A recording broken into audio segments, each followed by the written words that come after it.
ఏడాది ఎంత కష్టపడ్డా ఏముంది నీ ఆస్తి మట్టి కూడా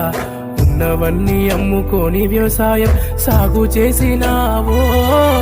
మట్టి